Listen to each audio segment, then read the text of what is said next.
अब देखो, अब अपन बात करते हैं साम्यावस्था स्थिरांक को प्रभावित करने वाले कारक कौन से हैं। तो सबसे पहला कारक तो है ताप।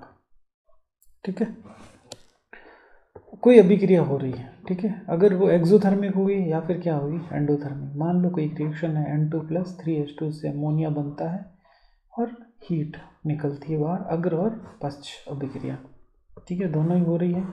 मान लो ये यहाँ पर कुछ ताप निकलता है, ठीक है, ये यहाँ पर ये हो रहा है और यहाँ पर बाद में जो है वो क्या निकलता है, ताप। अब आपने क्या किया, मान लो 50 डिग्री, आपने क्या किया और तापमान बढ़ा दिया। ये जो हीट निकल रही है 50 डिग्री सेंटीग्रेड का ताप दे रही है, अब आपने और तापमान इसका बढ़ा दिया, तो अब क्या होगा, ये सिस्टम कहेगा मेरे को मेरा तापमान क्या करना है, वापस से 50 डिग्री करना है।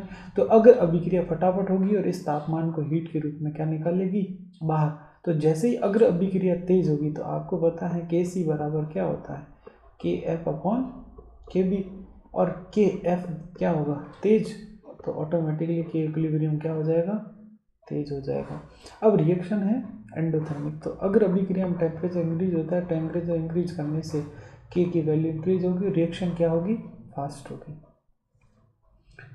अब ऐसे ही एंडोथर्मिक की बात करें अगर अपन, तो एंडोथर्मिक में क्या हो रहा है, अपन कुछ तापमान दे रहे हैं। अब एंडोथर्मिक में क्या होता है, आप कुछ तापमान दे रहे हो, ए को हीट दे रहे हो, किस में कन्वर्ट हो रहा है, बी में। ठीक है, अब क्या हुआ, अब आपने मान लो इसका यहाँ पर टेम्परेचर कितना है, यहाँ पर इसका टेम्परेचर है 50 डिग्री, और बाद में क्या हो जाता है, कम। अब आपने इसका वे क्या कर दिया, हीट और बढ़ा दी। क्या कर दी, हीट और बढ़ा दी। तो ये क्या कहेगा कि भैया मुझे तो कितनी करनी है, 50 डिग्री। तो वो उस तरफ जाएगा जहाँ हीट का इस्तेमाल होता है, और हीट का इस्तेमाल किधर होता है, पश्च अभिक्रिया में हीट का इस्तेमाल होता है। पश्च अभिक्रिया का वेग बढ़ जाएगा, और पश्च अभिक्रिया का वेग बढ़ते के की वैल्यू क्या हो जाएगी, Kc की वैल्यू डिक्रीज हो जाएगी।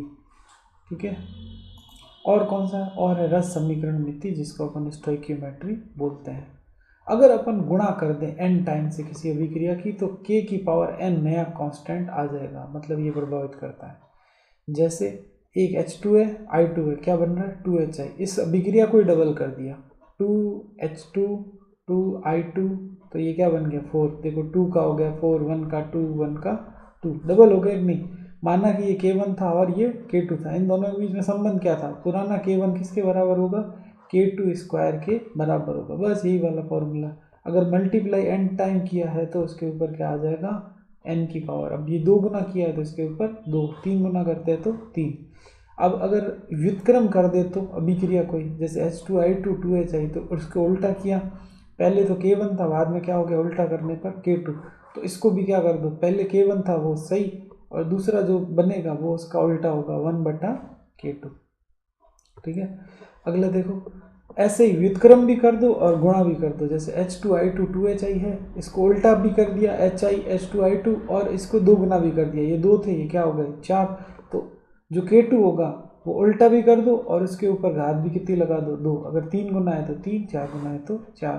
ऐसे ही उसको आधा कर दो, 1/3 कर दो, तो क्या होगा, जैसे H2I2 2HI, ये क्या है K1, तो इसका क्या कर दिया मैंने, अभिक्रिया का आधा, तो इसके ऊपर पावर भी कितनी आ गई, आधी, और पावर आधी को क्या बोलते हैं अपन, अंडर रूट बोला जाता है।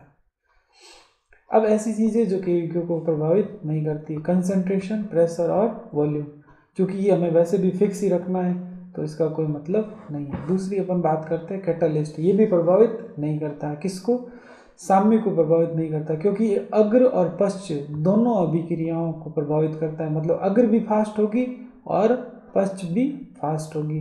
मतलब जो क्लास से 40 लड़के हैं, 2 लड़के बाहर जा रहे हैं, जितने फास्ट 2 लड़के अंदर आ रहे हैं, तो रहेगा तो सामने, बस जल्दी प्राप्त हो जाएगा। तो के क्यू यहाँ पर जल्दी प्राप्त हो जाता है, चूँकि फॉरवर्ड और बैकवर्ड दोनों को फास्ट कर देता है, इसलिए साम्य प्रभावित नहीं होता है। बस ये कि जल्दी प्राप्त हो जाता है पर प्रभावित नहीं होता, साम्य स्थिरांक का मान वही रहता है। अब इनर्ट गैस का एडिशन करें तो इनर्ट गैस माने क्या, इनर्ट गैस माने जीनोन, हीलियम, रेडॉन, ये सब इनर्ट गैस 18वें ग्रुप की होती है वो। इनका एडिशन कांस्टेंट प्रेशर पे भी कर सकते हैं और कांस्टेंट वॉल्यूम पे भी अपन कर सकते हैं। कैसे, क्या देखो,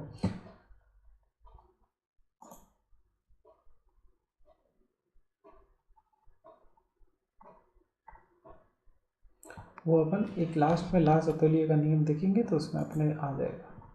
ठीक है, अब है के इक्विलिब्रियम का उपयोग क्या है।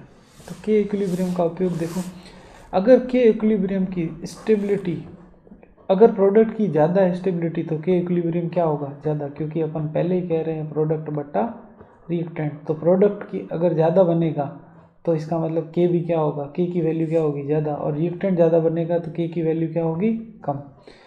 तो अगर के इक्यू की वैल्यू, स्टेबिलिटी ऑफ प्रोडक्ट अगर ज़्यादा होगी तो प्रोडक्ट की स्टेबिलिटी भी क्या होगी, ज़्यादा, और रिएक्टेंट की स्टेबिलिटी कम। अब यहाँ पर देखो दो रिएक्शन है, M+O2 MO2, जहाँ के की वैल्यू क्या है, के मतलब Kc की वैल्यू क्या है 10⁵5, और यहाँ पर दूसरी रिएक्शन में वैल्यू क्या है 10⁵7। तो यहाँ पर प्रोडक्ट ये है और यहाँ पर ये है। तो बताओ दोनों में से कौन सा प्रोडक्ट ज़्यादा स्थायी है, ज़्यादा स्टेबल है। तो ज़्यादा स्थायी वो होगा जिसके के की वैल्यू ज़्यादा होगी। तो के की वैल्यू किसकी ज़्यादा है, 10⁵7 M2O3 की, तो ये ज़्यादा स्टेबल और ये कम स्टेबल होगा। तो स्टेबिलिटी निकाल सकते हैं। अब बात करते हैं अपन वेरी इंपॉर्टेंट ला सतोलिएव का नियम। ये क्या कहता है कि अगर कोई प्रक्रम साम्यावस्था में है ना, तो उसमें अगर आप ताप, दाब, है ना, आयतन या कंसंट्रेशन में कोई परिवर्तन करते हो या इनर्ट गैस में परिवर्तन करते हो तो साम्यावस्था या के ई क्यू उधर विस्थापित हो जाता है जहाँ जो आपने परिवर्तन किया है उसका मान 0 या फिर कम हो जाए।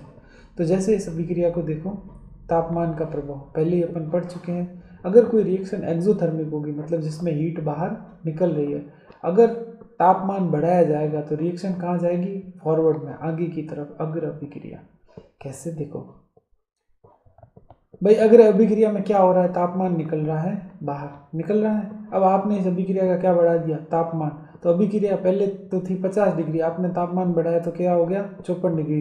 तो अभिक्रिया कहेगी भाई मेरे को कहाँ जाना है, वापस 50 डिग्री की तरफ जाना है। तो वो क्या करेगी, फटाफट से क्या निकालेगी, तापमान, और तापमान निकालने के लिए वो अग्र अभिक्रिया जल्दी जल्दी होनी शुरू हो जाएगी। इसलिए अभिक्रिया कहाँ जाएगी, अग्र की तरफ। जो के है, के इक्विलिब्रियम है, वो अग्र अभिक्रिया की तरफ विस्थापित हो जाएगा। ऐसे एंडोथर्मिक रिएक्शन है।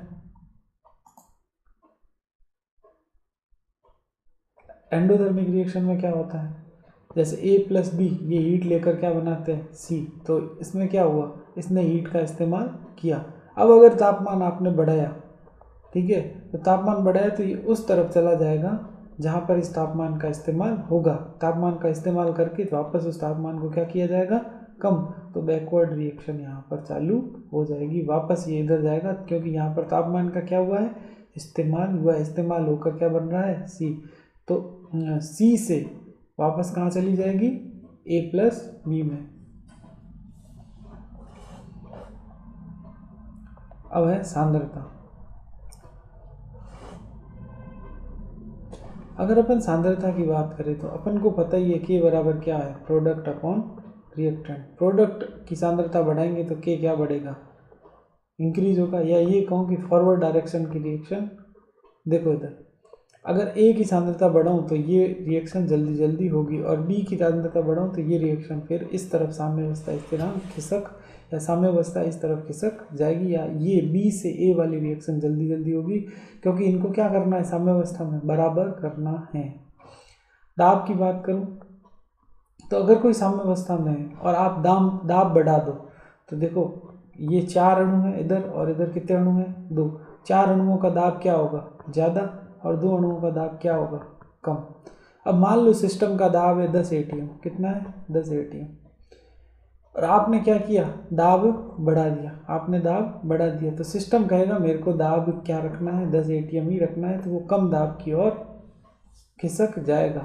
अर्थात क्या होगा, ज़्यादा प्रेशर करने पर ये जो है वो इधर कम दाब की ओर खिसक जाएगा। 10 से आपने क्या कर दिया, 12, तो ये क्या कहेगा, मेरे को तो वापस 10 करना है, तो 2 कम करने के लिए ये कम अणुओं की तरफ खिसक जाएगा। ऐसे ही आयतन की बात करूं तो आयतन दाब का क्या होता है, उल्टा, है ना। तो अगर मैं यहाँ पर बात करूं तो आयतन क्या है, ज़्यादा,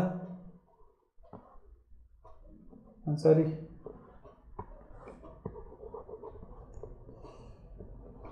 यहाँ पर अणु चूँकि कम है तो यहाँ पर आयतन क्या होगा, ज़्यादा, और यहाँ पर आयतन क्या है, कम। तो अगर मैं वॉल्यूम इंक्रीज करता हूँ तो साम्यावस्था उस तरफ खिंच जाएगी जिस तरफ वॉल्यूम क्या है, कम है, और वॉल्यूम किस तरफ कम है, अग्र अभिक्रिया की ओर, इस तरफ। तो उत्प्रेरक प्रेरक का कोई प्रभाव नहीं पड़ता है, बस साम्यावस्था जल्दी प्राप्त होती है। अगर अक्रिय गैस को मिलाया जाए तो इसका सबसे अच्छा उदाहरण है स्थिर दाब पर और स्थिर आयतन पर। अगर वॉल्यूम इंक्रीज हो, जैसे अपन गैस मिला रहे हैं, वॉल्यूम इंक्रीज हो, जैसे ए से क्या बन रहा हो, बी बन रहा हो, जैसे एक गुब्बारे का एग्जाम्पल लीजिए, तो उस तरफ खिसक जाएगा जहाँ अधिक संख्या वाले अणु हैं, साम्य उस तरफ विस्थापित हो जाएगा जहाँ अधिक संख्या वाले अणु हैं। मतलब क्या होगा, अपन गुब्बारा भरते तो क्या होता है, वॉल्यूम होता है इंक्रीज। वॉल्यूम इंक्रीज होता है किसकी वजह से, गैस के डालने से। तो ए से बी, तो यहाँ पर वॉल्यूम क्या है, ज़्यादा, और यहाँ से वॉल्यूम क्या है, कम। अब अपन ने क्या किया,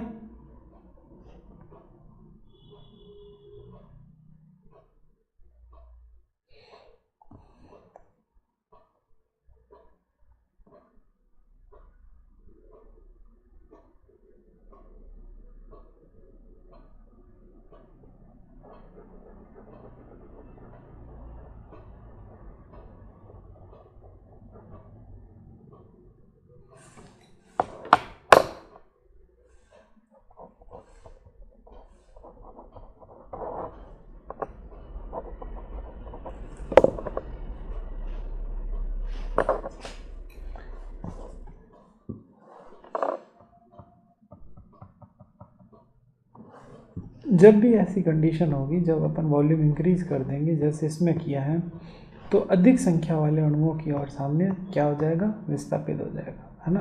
तो अगर अभिक्रिया यहाँ पर क्या हो जाएगी, तेज, इस तरह। स्थिर आयतन अगर स्थिर रखा है तो कोई इफेक्ट नहीं होगा, जस्ट लाइक सॉलिड बॉल है, अपनी फुटबॉल है ना। तो फुटबॉल में क्योंकि आंशिक दाब और एक्टिव मास में कोई परिवर्तन यहाँ पर हो नहीं रहा है, यहाँ पर क्या हो रहा है, वॉल्यूम इंक्रीज होने से एक्टिव मास क्या हो रहा है, कम हो रहा है। एक्टिव मास क्या हो रहा है, कम हो रहा है। तो एक्टिव मास कम हो रहा है तो कोशिश करेगा सामने कि एक्टिव मास क्या हो जाए, ज़्यादा, तो वो ज़्यादा की तरफ जाएगा। तो कहने का मतलब ज़्यादा संख्या वाले अणुओं के यहाँ पर एक्टिव मास में कोई परिवर्तन होगा नहीं, क्योंकि V में कोई परिवर्तन हो नहीं रहा है, इसलिए साम्य में